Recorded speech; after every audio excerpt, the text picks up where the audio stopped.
الحمد لله نحمده ونستعينه ونستغفره ونعوذ بالله من شرور أنفسنا ومن سيئات أعمالنا من يهده الله فلا مضل له ومن يضلل فلا هادي له وأشهد أن لا إله إلا الله وحده لا شريك له وأشهد أن محمدًا عبده ورسوله أما بعد فإن خير الحديث كتاب الله وخير الهدي هدي محمد صلى الله عليه وسلم وشر الأمور محدثاتها وكل محدثة بدعة وكل بدعة ضلالة وكل ضلالة في النار فأعوذ بالله السميع العليم من الشيطان الرجيم بسم الله الرحمن الرحيم يا أيها الذين آمنوا اتقوا الله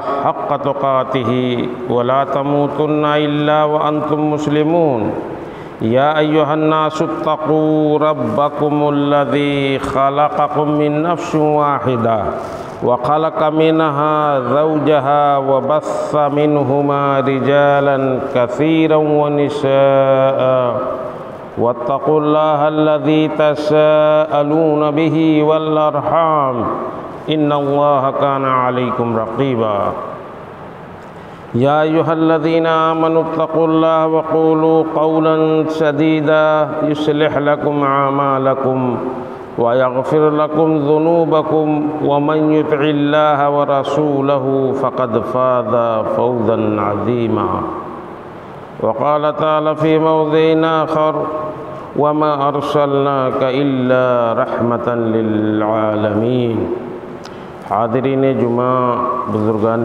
دین، نوجوان ملت، عزیز طلباء،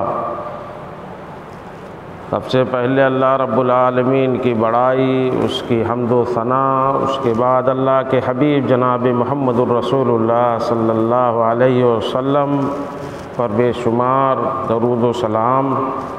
اللہم صلی علی محمد وعلی آل محمد کما صلیت علی ابراہیم وعلی آل ابراہیم انک حمید مجید۔ اللہم بارک علی محمد وعلی آل محمد کما بارکت علی ابراہیم وعلی آل ابراہیم انک حمید مجید۔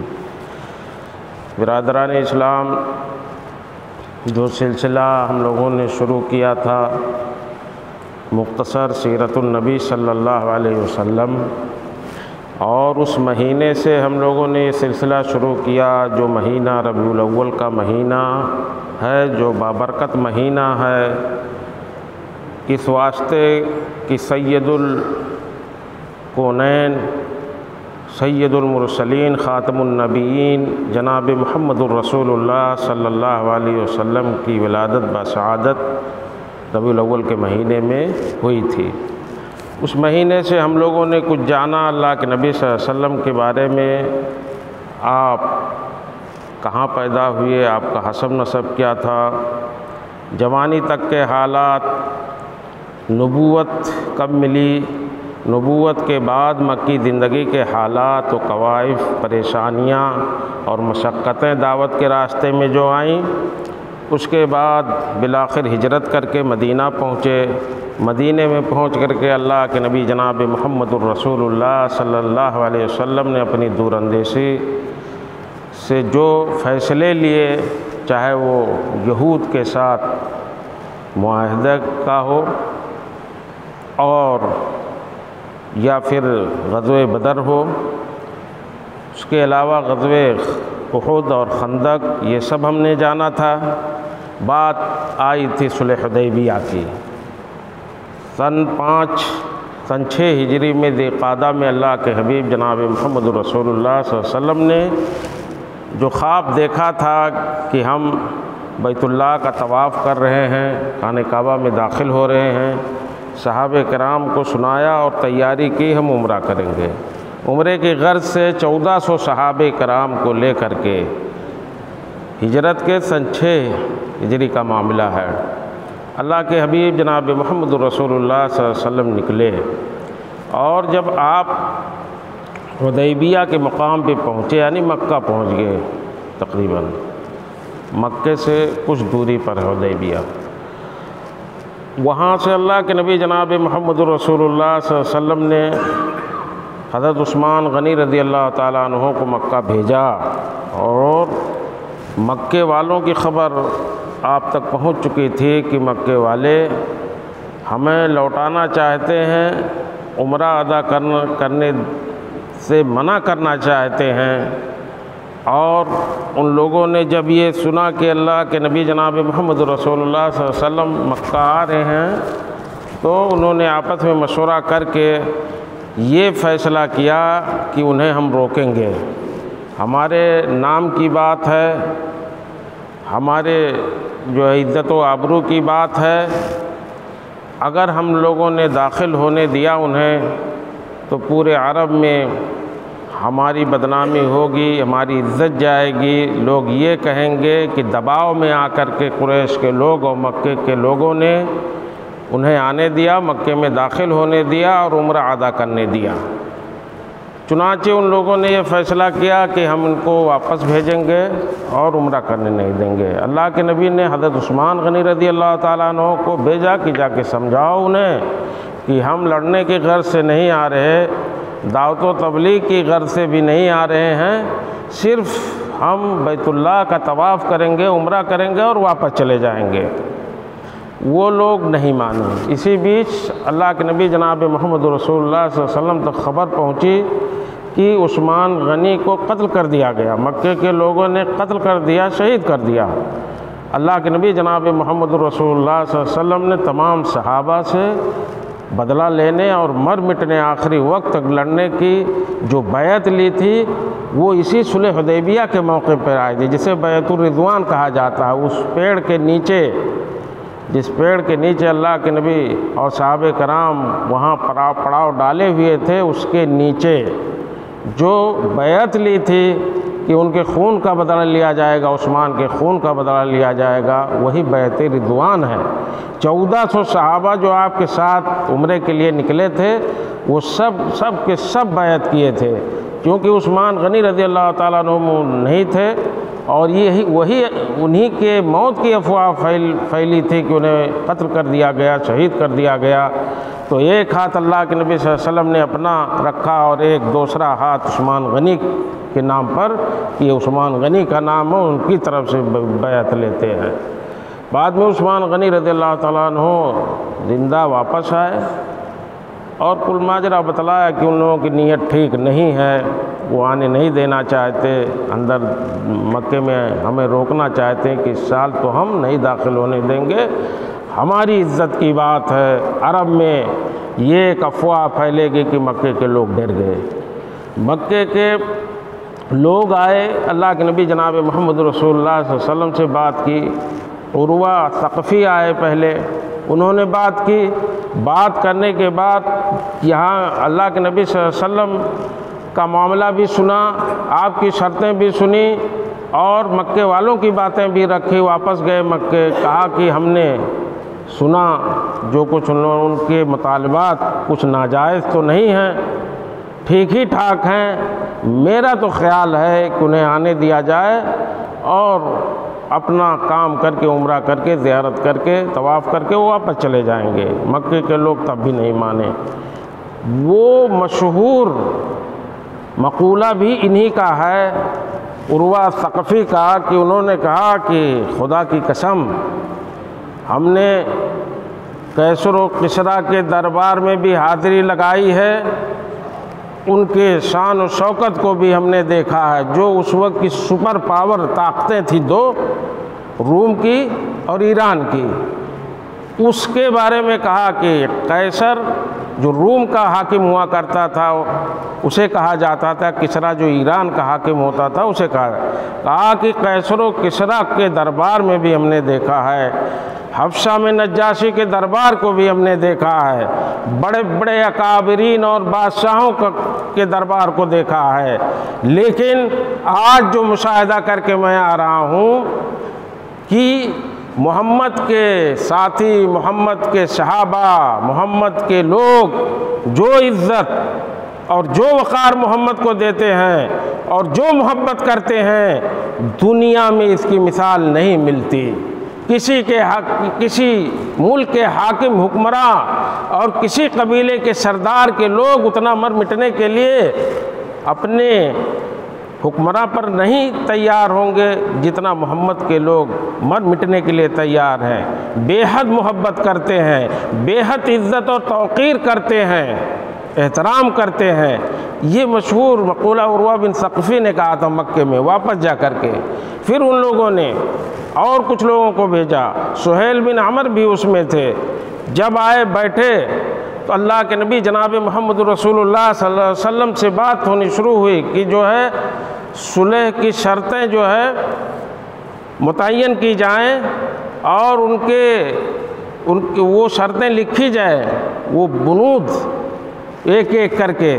تو سب سے پہلے یہ طے پایا کہ آپ لوگ اس سال واپس جائیں گے اور اگلے سال آئیں گے اور صرف 3 دن مکے میں رہیں گے، اس کے بعد پھر واپس چلے جائیں گے۔ اس سال تو آپ کو جانا ہے واپس، ہم آپ کو مکے میں داخل ہونے نہیں دیں گے۔ اللہ کے نبی جناب محمد رسول اللہ صلی اللہ علیہ وسلم نے قبول کر لیا اس شرط کو۔ صحابہ کے لیے اور اللہ کے نبی صلی اللہ علیہ وسلم کے لیے یہ شرط اچھی نہیں تھی کہ مکہ پہنچ کر کے مکے کے دروازے پہ حدیبیہ کے مقام پر بیٹھے ہیں، کھڑے ہیں، اور وہاں سے بے آبرو ہو کر کے واپس کیا جا رہا ہو، اور اللہ کے نبی اس کو قبول کر رہے ہیں۔ صحابہ کو برا لگا، یہ شرط جو ہے تسلیم نہیں کر پا رہے تھے، خاص طور سے عمر فاروق رضی اللہ تعالیٰ عنہ۔ پھر بھی اللہ کے نبی نے قبول کیا۔ اس کے بعد میں یہ ہوا کہ 10 سال ہم لوگوں کے بیچ میں لڑائیاں نہیں ہوں گی، یہ صلح ہوا۔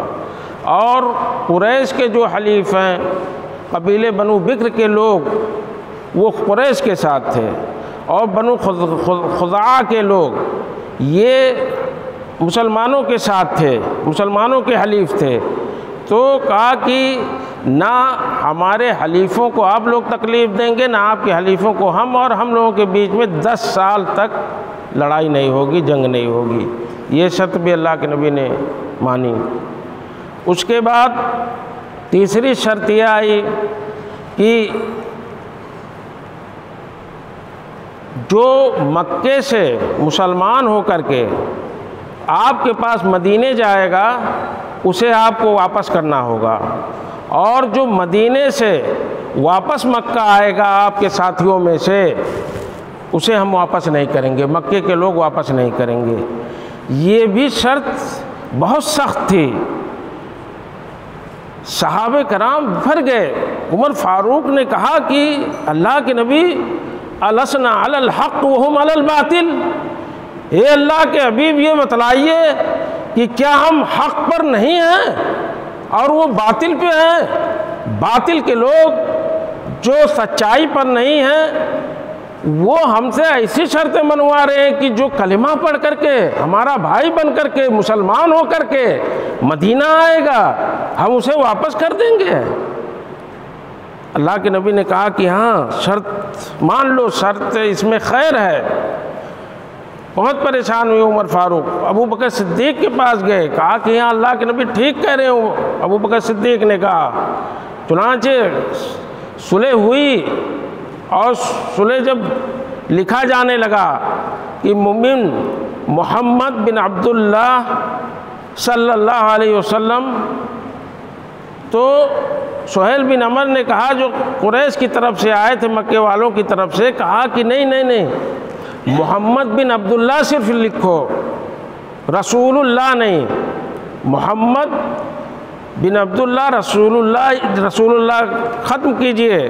اگر ہم یہ رسول مان ہی لیتے ان کو، یہ اللہ کے رسول ہیں، الچی ہیں، پیغمبر ہیں، تو ہماری لڑائی کہاں رہ جاتی؟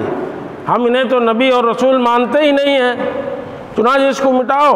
حضرت علی رضی اللہ تعالیٰ عنہ لکھنے والے تھے، انہوں نے کہا اللہ کے نبی ہم تو اسے نہیں مٹا سکتے، ہم آپ پر ایمان رکھتے ہیں، مانتے ہیں آپ اللہ کے رسول ہیں، تو یہ رسول اللہ جو مٹانے کے لیے کہہ رہے ہیں ہم قطعاً نہیں مٹا سکتے۔ اللہ کے نبی نے فرمایا کہ علی مٹاؤ، انکار کر رہے ہیں حضرت علی کہ میرے بس کی بات نہیں ہے۔ تب اللہ کے نبی صلی اللہ علیہ وسلم نے اپنے ہاتھوں سے مٹا دیا، کہا کہ محمد بن عبداللہ صرف لکھو۔ تو یہ شرط لکھی گئی، اتنی کڑوی شرط تھی، اتنی سخت شرطیں ان لوگوں نے لگایا تھا، پھر بھی اللہ کے نبی جناب محمد الرسول اللہ صلی اللہ علیہ وسلم نے قبول کیا۔ اللہ کے نبی جناب محمد الرسول اللہ صلی اللہ علیہ وسلم دور اندیش تھے، ایک ماہر، اور دنیا نے ویسا کمانڈر، ویسا لیڈر دنیا نے اپنی آنکھوں سے نہیں دیکھا۔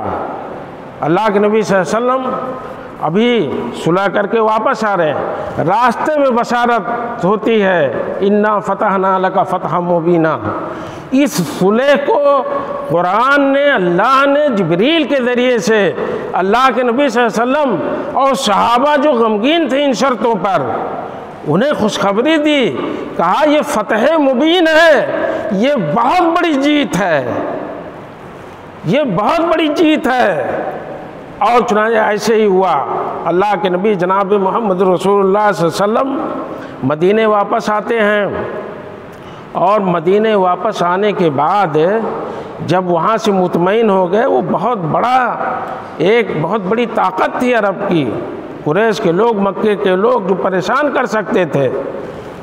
بدر میں، خندق، احد میں، خندق میں لڑائیاں انہی سے ہوئی تھیں، ان کی ایک طاقت تھی۔ جب وہاں سے مطمئن ہو گئے اللہ کے نبی جناب محمد رسول اللہ صلی اللہ علیہ وسلم، تو جو اور عرب کے قبیلے تھے ان کے نام خطوط لکھنا شروع کیے، اسلام کی دعوت کا کام شروع کیا۔ کسریٰ کے پاس، قیصر کے پاس، اور بڑے بڑے جو بادشاہ تھے ملکوں کے، ان کے پاس اپنے ایلچی بھیجنے لگے، اور یہ بتلانا، اپنی دعوت کو اس میں پیش کرتے تھے کہ اسلم تسلم، اسلام لے آؤ، مسلمان ہو جاؤ، محفوظ ہو جاؤ گے۔ تو اپنی دعوت کا دائرہ اللہ کے نبی صلی اللہ علیہ وسلم نے بڑھایا اس میں، کیونکہ مکے کی طرف سے مطمئن ہو چکے تھے، اور یہی فتح تھی، فتح عظیم جو اللہ نے خوشخبری دی تھی، یہی فتح تھی۔ اب اللہ کے نبی جناب محمد رسول اللہ صلی اللہ علیہ وسلم خیبر کی یہودی جو سازش کرتے تھے، جن لوگوں نے غزوہ احزاب، جو غزوہ خندق جسے کہہ لیجئے یا احزاب کہہ لیجئے، 10,000 کی فوجیں جو اکٹھا ہوئی تھی مکے سے لے کر کے، اور خیبر اور بنی غطفان کے لوگ جو مدینے کے آس پاس کے قبیلے تھے، سب ٹوٹ پڑے تھے۔ 10,000 کی تعداد، مسلمان مدینے میں کتنے تھے؟ 3,000 صرف۔ 10,000 کے لوگ جو گھیرا بنا لیے تھے مدینے کا کہ مٹا دیں گے ہستی سے مدینے کو، مدینے والوں کو۔ اب اللہ کے نبی جناب محمد الرسول اللہ صلی اللہ علیہ وسلم صرف 20 دنوں کے اندر خیبر کا محاصرہ کر لیتے ہیں۔ سن 7 ہجری میں، ذی قعدہ میں تو صلح ہوتی ہے، اس کے بعد ذی الحجہ، سن 6 ہجری ہجرت یہ 6ٹھا سال ہجرت ختم ہوا، 7ویں سال محرم ہی میں، پہلے مہینے میں اللہ کے نبی صلی اللہ علیہ وسلم نے خیبر کے یہودیوں کا محاصرہ کیا، بڑی فوج لے کر کے۔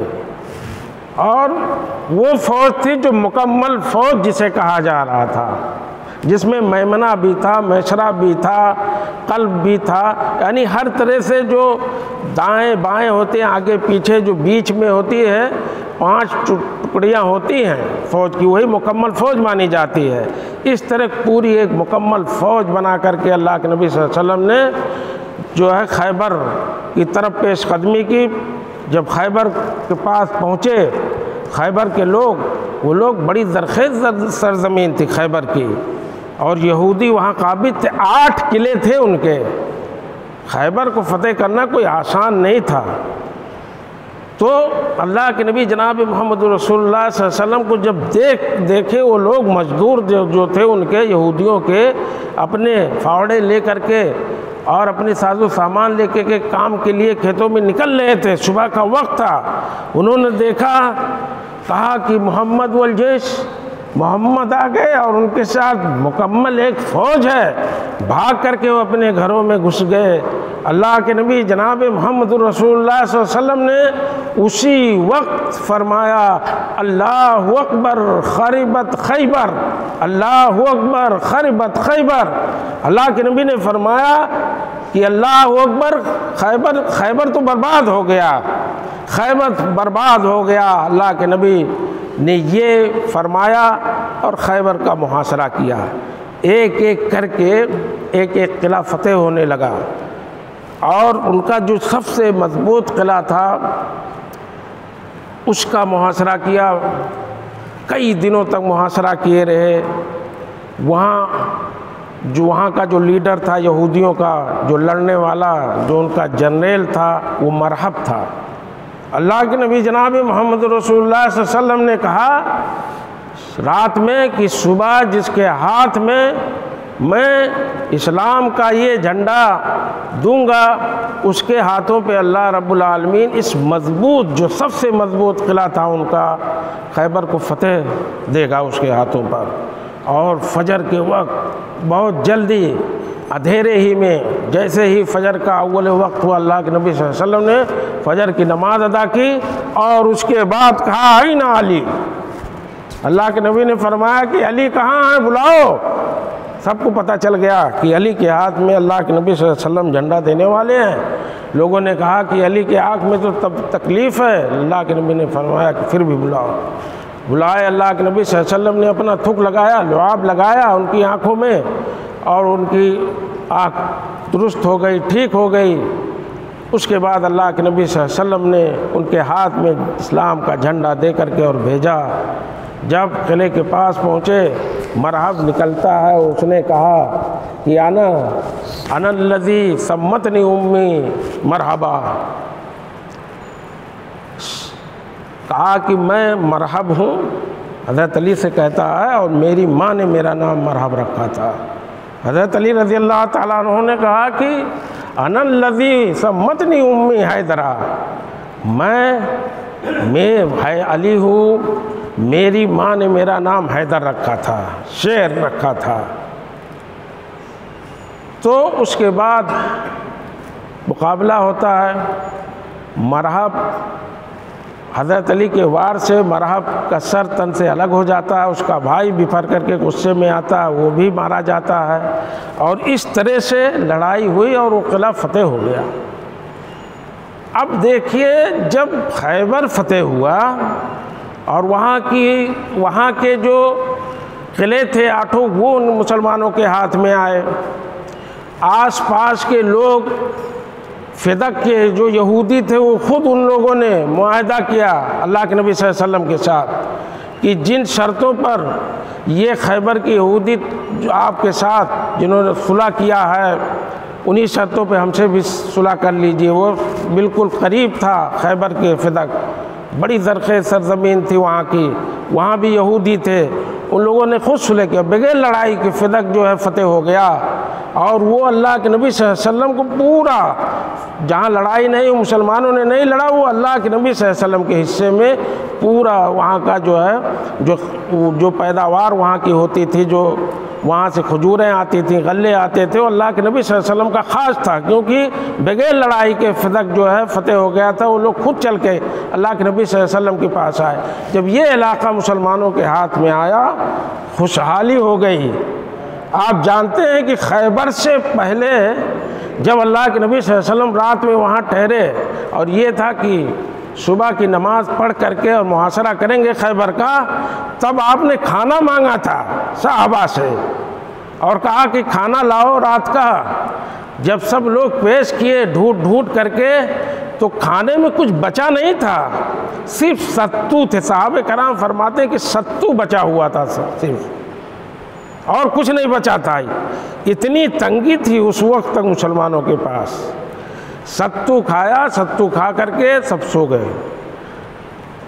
تو میں یہ کہہ رہا تھا کہ اس وقت تک تنگی بہت تھی، ستو کھا کر کے اور کچھ نہیں بچا تھا، کھجوریں بھی ختم ہو گئی تھی راستے میں۔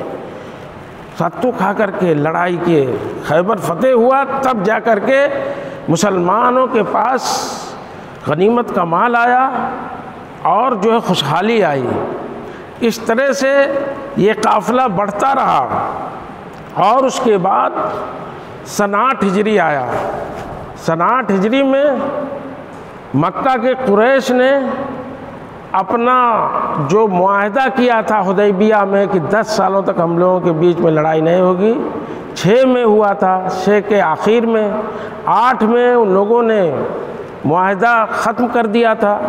اور کیسے ختم کیا تھا؟ جو بنو خزاعہ کے لوگ تھے مسلمانوں کے حلیف، بنو بکر کے لوگ جو ان کے حلیف تھے قریش کے، ان لوگوں نے جب ان کے اوپر حملہ کیا بنو خزاعہ کے لوگ، تو قریش کے لوگوں نے ہتھیار سے اور خود بذات خود ان کا ساتھ دیا۔ خزاعہ کے لوگ دربار نبوت میں پہنچ کر کے مدینہ آ کر کے شکایت کیا کہ اللہ کے حبیب، ان لوگوں نے تو معاہدہ توڑ دیا اور بنی بکر کے لوگوں نے ہم پر حملہ کیا اور ان لوگوں نے ساتھ دیا، ہتھیار دیا، خود لڑے قریش کے لوگ۔ اللہ کے نبی صلی اللہ علیہ وسلم نے انہیں واپس کیا اور کہا انتظار کرو ہمارا۔ اللہ کے نبی صلی اللہ علیہ وسلم نے تیاری شروع کر دی اور کہا کہ اب مکے کے لوگوں کی خیر نہیں ہے، انہوں نے معاہدہ توڑ دیا ہے، تیاری کرو۔ چنانچہ 8 رمضان کا مہینہ، رمضان کے مہینے میں 8 رمضان کو اللہ کے نبی جناب محمد رسول اللہ صلی اللہ علیہ وسلم 10,000 کا لشکر جرار لے کر کے اللہ کے نبی صلی اللہ علیہ وسلم مکے کے لیے نکلتے ہیں۔ اس سے پہلے اللہ کے نبی صلی اللہ علیہ وسلم جب تیاری کر رہے تھے، ابو سفیان اس وقت تو مسلمان نہیں ہوئے تھے، بہت ستایا تھا، انہی کی سرکردگی میں، انہی کی وجہ سے یہ تو نکل گئے تھے بدر میں، کیونکہ جو قافلہ لوٹ رہا تھا روم سے تجارت کا سامان لے کے، اس کے سربراہ یہ تھے، یہ لوٹ گئے تھے، یہ واپس مکہ پہنچ گئے تھے۔ ابو جہل لے کر کے دوسری فوج آیا تھا کہ مسلمانوں کی اتنی جرات ہوئی کہ ہمارے قافلے کو لوٹیں گے، تو ابو جہل کمانڈر تھا بدر کا، لیکن احد میں، اس کے بعد خندق میں، عذاب میں ابو سفیان خود جو ہے قریش کے کمانڈر تھے۔ ابو سفیان آئے پہلے، سمجھ گئے، کہا کہ محمد صلی اللہ علیہ وسلم سے کہا کہ اے محمد، آپ وہ صلح کی تجدید کر لیجئے، اس صلح کی جو حدیبیہ میں ہوا تھا، کچھ غلطیاں ہوئی ہیں ہم سے۔ اللہ کے نبی صلی اللہ علیہ وسلم خاموش رہے، اللہ کے نبی نے کچھ جواب نہیں دیا۔ اس کے بعد ابو بکر، عمر، عثمان، علی کے پاس گئے، کہا سفارش کرو ہماری اللہ کے نبی سے اور وہ صلح پھر بحال کر لیں۔ انہوں نے کہا کہ اللہ کے نبی نے کچھ جواب نہیں دیا تو اب کچھ نہیں ہو سکتا۔ وہ واپس گئے، اللہ کے نبی نے 10,000 کی فوج لے کر کے مکے پہ چڑھائی کی۔ مکے کے باہر ابو سفیان آئے، اللہ کے نبی صلی اللہ علیہ وسلم سے ملنا چاہا، اللہ کے نبی نے ملاقات کرنے سے انکار کر دیا، بہت ستایا تھا۔ 21 سالوں تک دشمنی پہ اتارو تھے اسلام اور مسلمانوں کے، اللہ کے نبی نے ملاقات نہیں کی۔ پھر ابو بکر کے پاس گئے، عمر کے پاس گئے، آخر میں آپ کے چچا حضرت عباس رضی اللہ تعالیٰ عنہ لے کر کے ان کو اللہ کے نبی صلی اللہ علیہ وسلم کے پاس گئے، اور اس کے بعد وہیں پر وہ کلمہ پڑھے اور اسلام کہا کہ اللہ کے نبی نے فرمایا کہ ابو سفیان، تم جیسا عقل مند آدمی، تم جیسا ہوشیار آدمی، کیا تمہارے اوپر یہ ظاہر نہیں ہوا؟ تمہیں پتہ نہیں چلا کہ لا الہ الا اللہ وانی رسول اللہ، کہ اللہ کے سوا کوئی معبود برحق نہیں اور میں اللہ کا رسول ہوں؟ تم جیسا عقل مند آدمی اب تک اندھیرے میں کیسے رہا؟ تمہارے اوپر کیسے یہ حقیقت جو ہے وہ آشکار نہیں ہوئی؟ تو کہا کہ ہمیں پتہ چل گیا ہے اللہ کے نبی، اگر ہمارا بھی کوئی معبود ہوتا، اللہ کے سوا بھی کوئی معبود ہوتا جن کی ہم پوجا کیا کرتے تھے تو ہماری مدد ہوتی، اور میں کلمہ پڑھتا ہوں، اسلام قبول کرتا ہوں۔ ابو سفیان نے اسلام قبول کیا۔ اللہ کے نبی صلی اللہ علیہ وسلم مکے میں داخل ہوتے ہیں، مکے کے لوگوں پہلے اپنے صحابہ کو کہہ دیا تھا کہ کسی کے اوپر تلوار نہیں چلانا ہے، وہ لوگ ویسے ہی مکے کے لوگ سہم گئے، اتنی بڑی فوج اور مکے کا محاصرہ ہر طرف سے، دائیں سے بائیں سے، نیچے سے اوپر سے، ہر طرف سے اس طرح سے ترتیب دیا تھا اللہ کے نبی نے فوج کو۔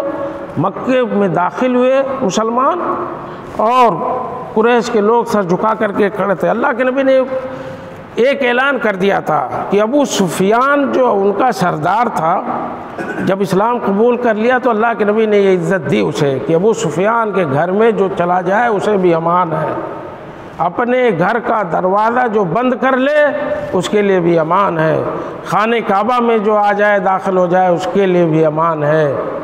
اور جب قریش کے لوگوں سے اللہ کے نبی صلی اللہ علیہ وسلم سر جھکا کر کے وہاں مکے میں، اور جو یہ اعلان کیا تھا امان کا اللہ کے نبی صلی اللہ علیہ وسلم نے کہ امن و امان اس کے لیے جو اپنے گھر میں بھی دروازہ بند کر کے بیٹھ جائے، کعبے میں آ جائے۔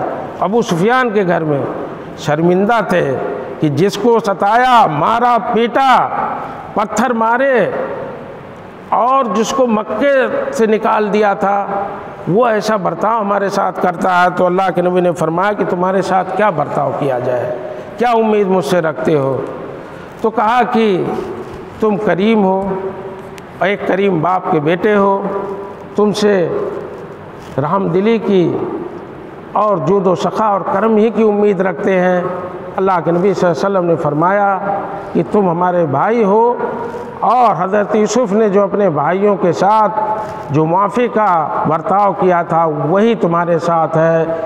جاؤ اذهبوا انتم الطلقاء، جاؤ تم آزاد ہو، لا تثریب علیکم اليوم، آج کے دن تمہارے اوپر کوئی سختی نہیں ہوگی، تمہاری کوئی پکڑ نہیں ہوگی۔ اللہ کے نبی نے عام معافی کا اعلان کر دیا۔ اس طرح سے مکہ فتح ہوا۔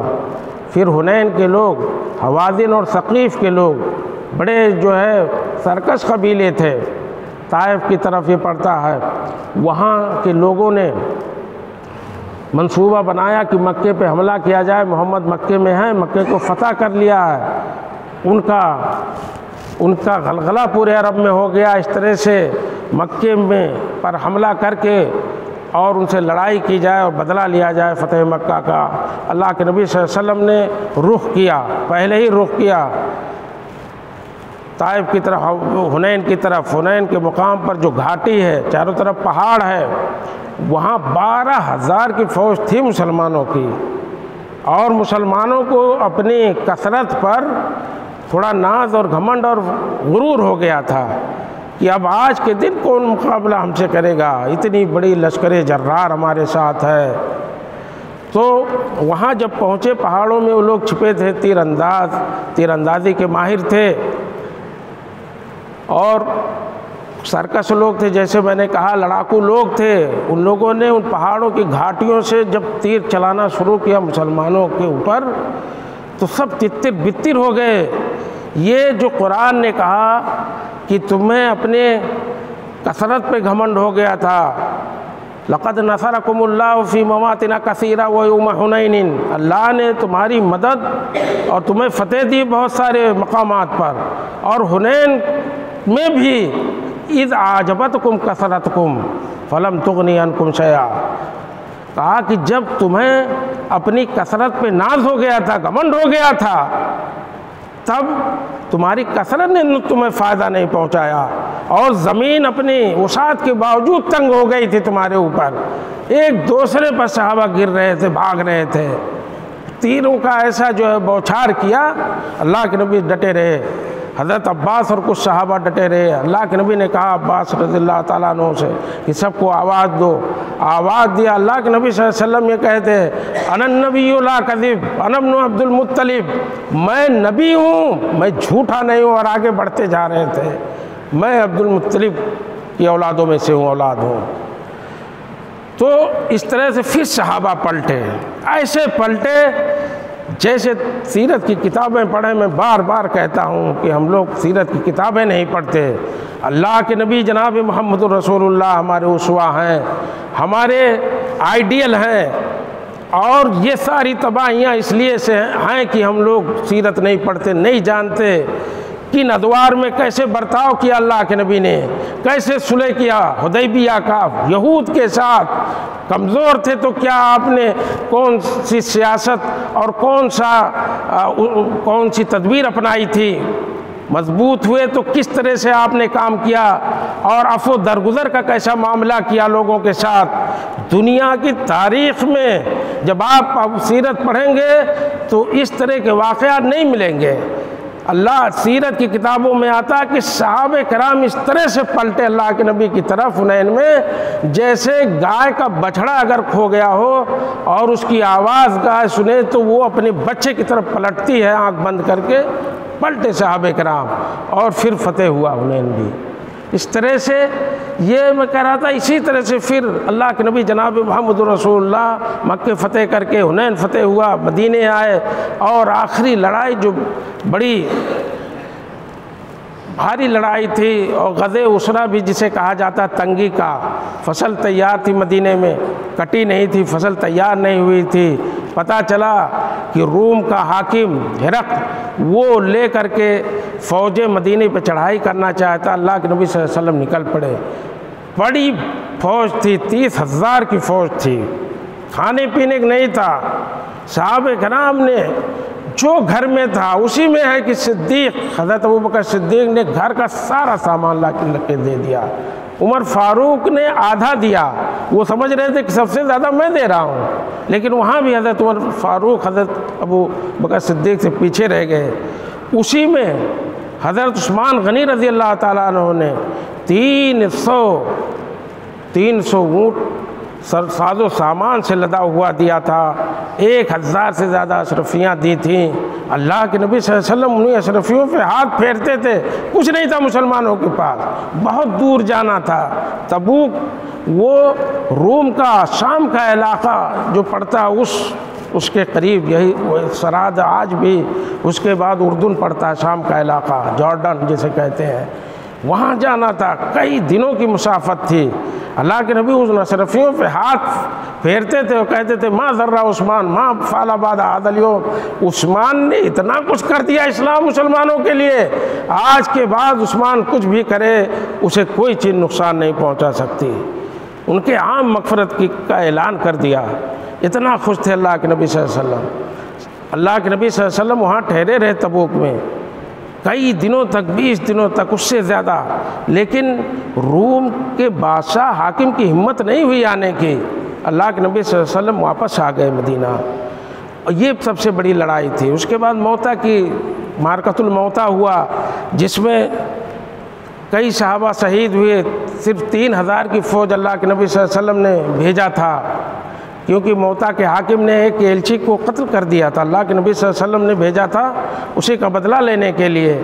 بعد میں جب تین لوگوں کو، عبداللہ بن رواحہ، جعفر بن ابی طالب، 3 لوگوں کو جو اللہ کے نبی صلی اللہ علیہ وسلم نے مقرر کیا تھا کہ یہ کمانڈر، اس کے بعد یہ لیں گے، اس کے بعد اگر یہ تینوں شہید کر دیے گئے کے بعد دیگرے، تب حضرت خالد بن ولید نے جھنڈا لیا، اور اس طرح سے بچا کر کے اور موتا کی لڑائی جیت کر کے خالد بن ولید، اللہ کے نبی نے کو خواب میں بتلا دیا گیا کہ تینوں کمانڈر شہید ہو گئے، اور اللہ کے نبی نے فرمایا کہ اب جھنڈا اللہ کی تلوار سیف اللہ نے لیا ہے، اللہ کی تلوار سیف اللہ، یہ اللہ کے نبی نے حضرت خالد بن ولید کو لقب دیا تھا۔ یہ وہاں سے آئے۔ اس کے بعد پھر اللہ کے نبی جناب محمد رسول اللہ صلی اللہ علیہ وسلم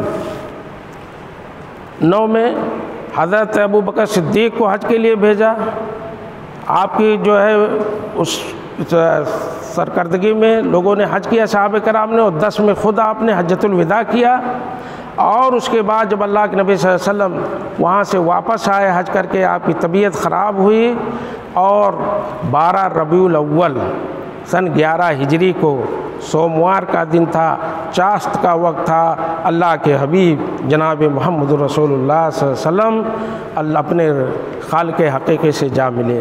اللہ کے نبی صلی اللہ علیہ وسلم کو اتنی سختی تھی، مما ایسا فرماتی ہیں کہ کبھی چادر چہرے پہ ڈالتے، کبھی جو ہے ہٹا دیتے، اور کہتے لا الہ الا اللہ انا للموت لسکرات، ہاں لا الہ الا اللہ، اللہ کے سوا کوئی معبود برحق نہیں، موت کی سختیاں ہیں، بے شک موت کی بڑی سختیاں ہیں، سو جاکنی کا عالم تھا، اللہ کے نبی فرما رہے تھے۔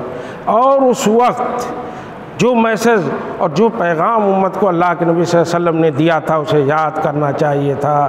اللہ کے نبی صلی اللہ علیہ وسلم اسی وقت کہا تھا الصلاۃ وما ملکت ایمانکم، دیکھو نمازیں ضائع مت کرنا، وما ملکت ایمانکم، اور جو تمہارے ماتحت ہوں گے، جو تمہارے غلام ہوں گے، جو تمہارے اجیر ہوں گے، جو تمہارے مزدور ہوں گے، جو تمہارے ماتحت کام کریں گے، ان کا خیال رکھنا۔ یہ اسلام کا، اللہ کے نبی کا آخری پیغام تھا جسے مسلمانوں نے بھلا دیا، اور اللہ کے نبی صلی اللہ علیہ وسلم نے ایک پیغام دیا تھا اور فرمایا تھا لعنت اللہ علی الیہود والنصاری اتخذوا قبور انبیائہم مساجدا، اللہ کی لعنت ہو یہود و نصارہ پر، انہوں نے اپنے انبیاء کی قبروں کو مسجد بنا لیا۔ تم لوگ خیال رکھنا میری قبروں کو عبادت گاہ مت بنانا، وہاں سجدے مت کرنا۔ آج حالت کیا ہے؟ لوگ اپنے نبی کی سیرت کو نہیں پڑھتے، اپنے نبی کی زندگی کو نہیں جانتے، اس لیے تو گمراہ ہیں۔